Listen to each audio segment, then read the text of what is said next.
We are closely watching the results from Oakland's special election, and the race for mayor is very tight. Right now, former Oakland City Councilman Lauren Taylor is holding a slim lead over former Congresswoman Barbara Lee, 51% over 48%, almost 49. But it could take days until we learn the final results. Our Veronica Macias reporting from Oakland City Hall. Yesterday, we went to several voting centers over at the Eastmont Town Center. We also talked to the candidate, Lauren Taylor, who tells us he was very confident. He was there to cast his vote in person in a neighborhood that he used to represent, showing up with his family and his 93-year-old grandmother. And after voting, he told us he was going right back out into the community and trying to gather every single vote that he could up until the polls closing. So last night, he showed that confidence again. Maybe that paid off for him. With that slight lead, he remains optimistic, comparing his mayoral race to David and Goliath, him being David and Barbara Lee as Goliath. How this tale ends, however, is still yet to be seen, but Taylor says the fact that it is so close also speaks volumes.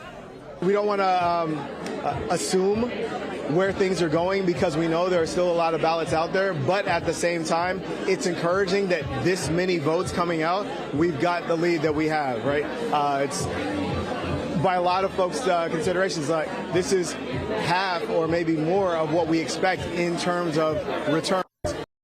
But again, there are no final results just yet. Yesterday, when we talked to voters, we talked to the same number of people who said they had voted for Taylor as those who had voted for Lee. One voter telling us she was going to cast that vote for Lee, given her track record. And that's something that the Congresswoman actually stressed during her own campaign party last night. She stressed how much was at stake here with so many contributions coming from committees, with some $600,000 raised, like the California Nurses Association contributing and unions backing her. She's still sure that she has a chance to win this election. It's still early, and so I'm optimistic that as the votes come in, we'll win. But we have to really be patient. We have to be optimistic that people heard our message and that people will vote for us.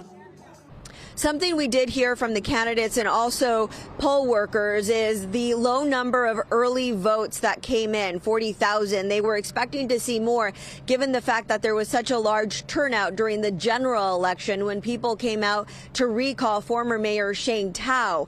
Updates on the election results are going to be given every Friday. All right, so that was the big one, the mayor's race. Voters in Oakland's District 2 are also electing a new city council person. That is the seat that controls major Oakland real estate like Chinatown, Jack London Square, Lakeshore, and Highland Terrace.